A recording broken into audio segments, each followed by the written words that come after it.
People who grow fruit and vegetables in their gardens may worry about which plants to plant near each other. Some plants grow well together, while others do not.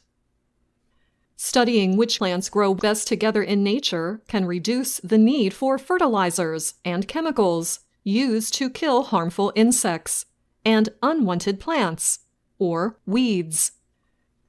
Jessica Damiano is a gardening expert. She often writes about the subject for the Associated Press. Damiano said Native Americans knew about companion planting hundreds of years ago. The Native American method of growing corn, beans, and squash together is a well-known example. They are called the Three Sisters. Companion planting puts plants together that help each other grow, like corn, beans, and squash do. For those three, this is how it works. As the squash grows, its large prickly leaves cover the ground. They block the sun to keep roots cool. They also keep out weeds and animals. Corn grows tall to support the vines of the beans. And the beans help bring nitrogen into the soil to fertilize all three plants. Damiano added that other members of the bean family, such as peas and lentils, take nitrogen from the air. They then change it into a form that nourishes the soil and the plants growing in it. At the end of a growing season, alfalfa or clover can be planted in cleared-out vegetable fields. This adds valuable nutrients to the soil. With those nutrients, you may not need fertilizer during the next growing season. Some plants repel or keep away insects. Some plants also can protect against disease. For example, basil repels these insects: mites, aphids, mosquitoes, and tomato hornworms. So growing basil next to tomato plants is a good idea. Basil also has antifungal qualities. Tomatoes, in turn, protect asparagus from beetles. Tomatoes also can protect roses from black spot, an often deadly fungal disease.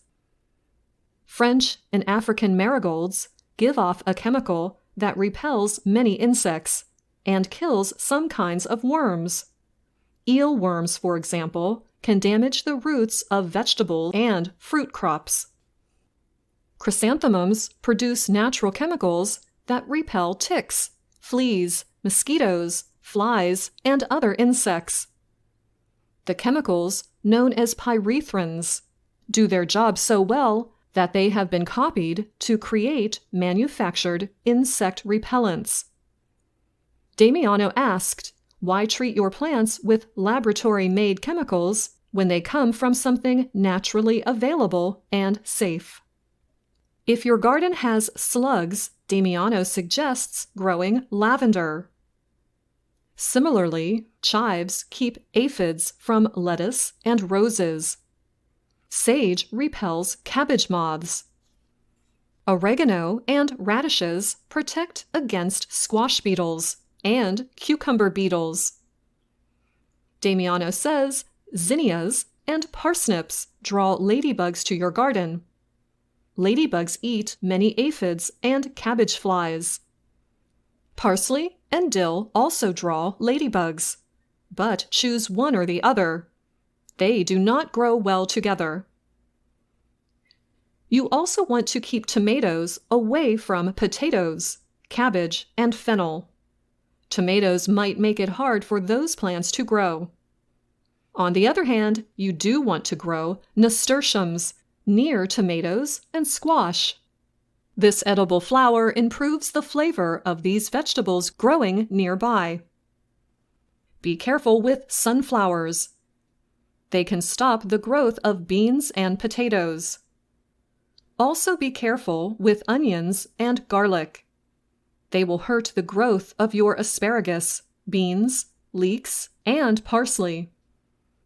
But onions and garlic help beets, cabbage, carrots, lettuce, sage, strawberries, and tomatoes.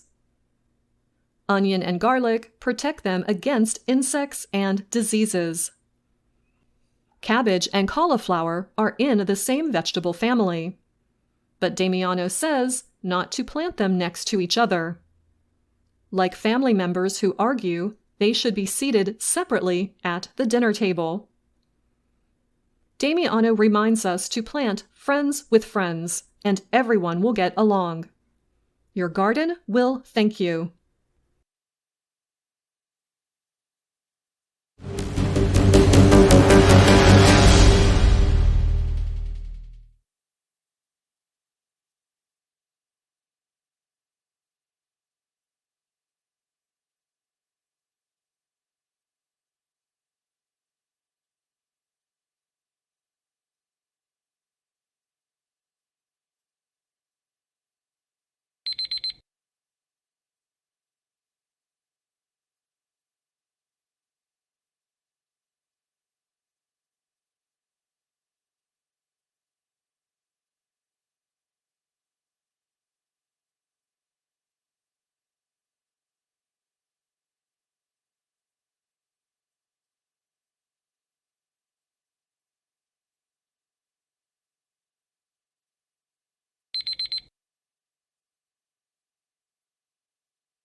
Hi, thank you for watching. I hope the videos are useful for you. Please subscribe to my channel using the button below.